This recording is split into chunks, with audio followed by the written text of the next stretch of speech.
Kailangan makaisunan, nga matag usa ka nato, Panginoon sa ito, mga sala. Uy, Brad, unsa? Di mo na ko relihiyon, nalagay mo relihiyon lagi.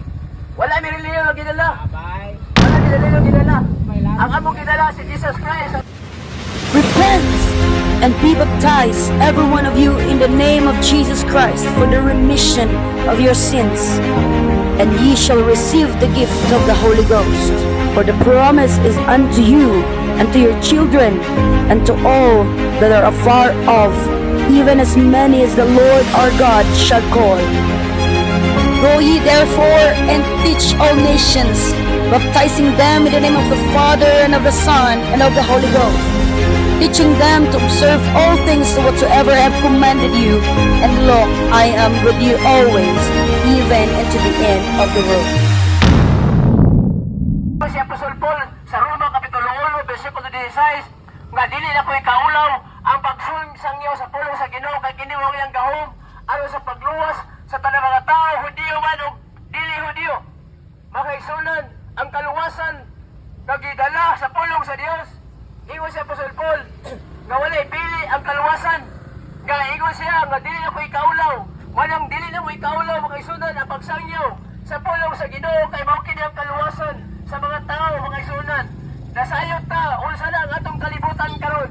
Nasayot ta unsa na ang atong panahon karon. Dili padugay mga isunan, di abot ang trahedya dinhi sa atong lugar. Kami taga bililuan kami mga isunan. Grabe ang mga nangamatay sa liluan dinhi sa Compostela tungod kay dunay trahedya nga nahitabo.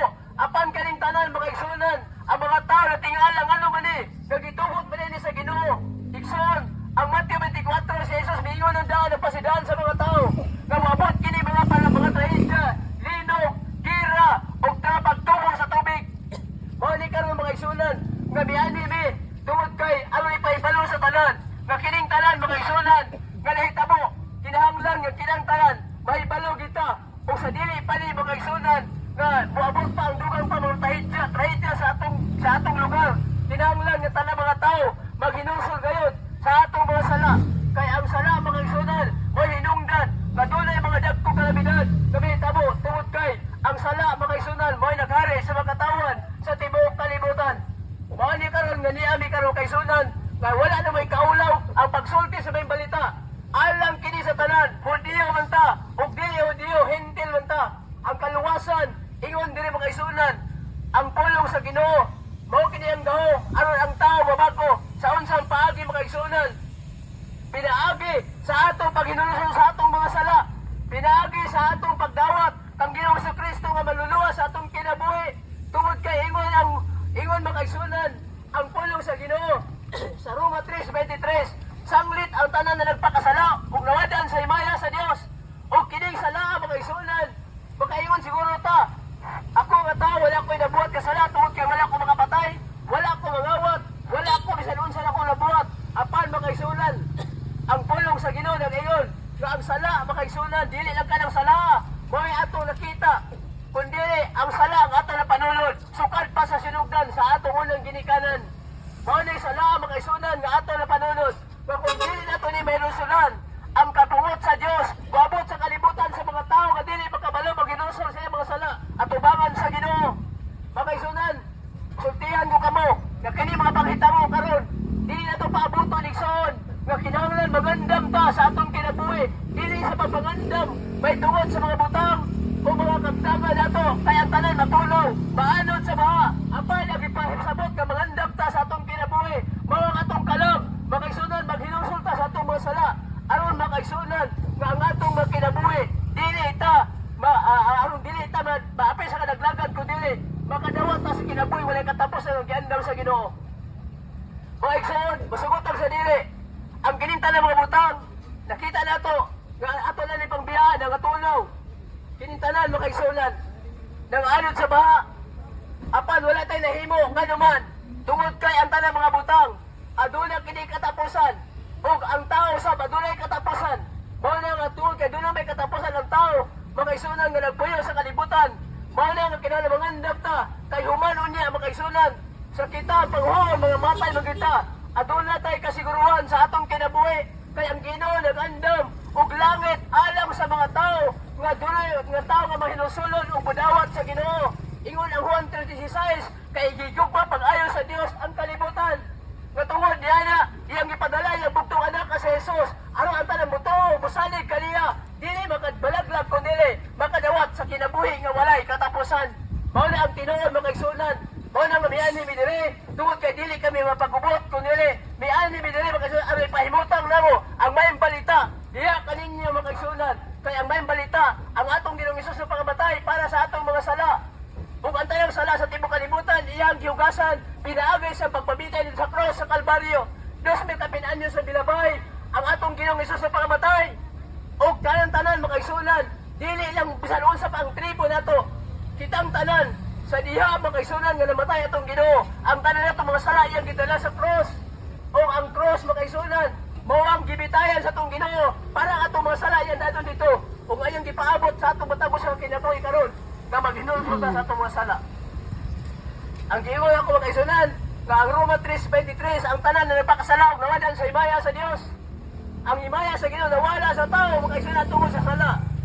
Apa ingon diri makaigsunan sa Roma kapitulo 5 bersikulo 12 tungod kay pinaagi sa usa ka tawo ang sala misulod sa kalibutan ug ang sala nagdarab kamatayon.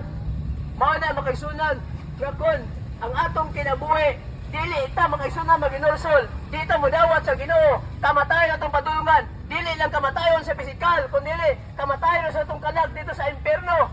Mao na kinahanglan maginulsol ta sa atong mga sala, makaigsunan dawatan atong Ginoo. Ayaw dawata ang reliyon, kay ang reliyon walay makaluwas sa reliyon sa tinuod lang.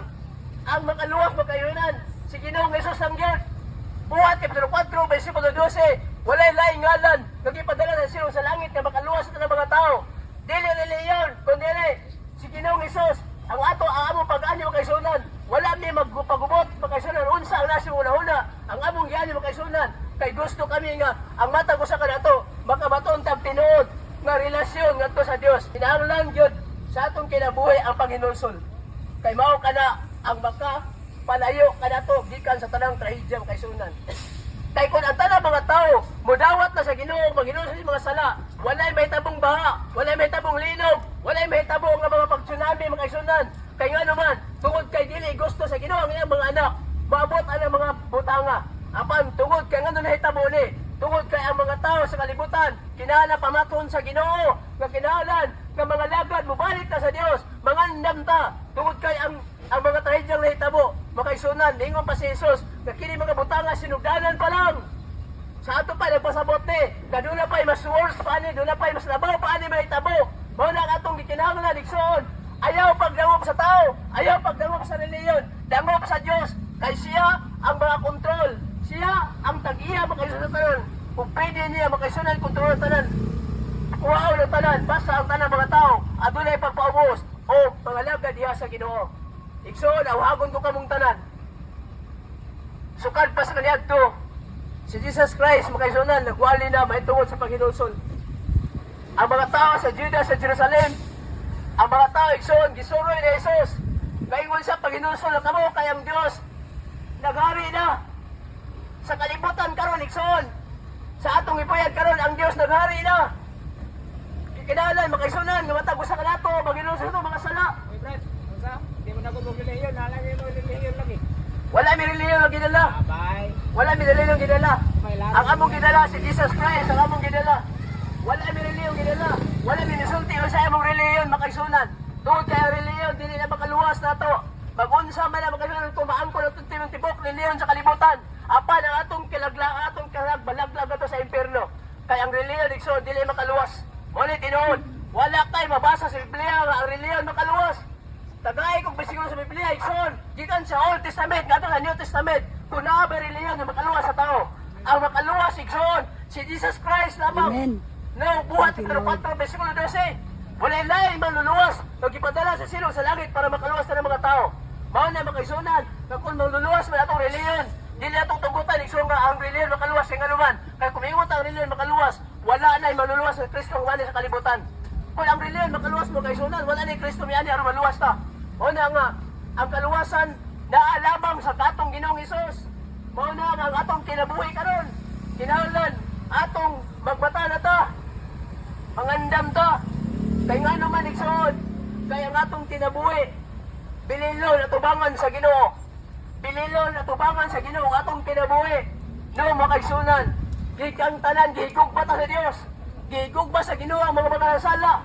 Kay mao lagi anihan na sa atong Ginoo ang tanang mga tao makasala para maginulsol. Gipadala sa Dios yung buktong anak para magpaibalo sa tanang mga tao sa kalibutan. Nga dunay Hesus nga nagpakamatay. Dunay Hesus nga gipadala sa buktong nga Dios nga nagbuhat sa langit ug sa yuta. Na mao'y makaluwas sa tanang mga tao. Busa makaigsunan, magmata na ta. Mangandam na ta. Ang atong buhaton igsoon. Kinahanglan, muduol ta sa Ginoo. Sinusulay mo nga sala.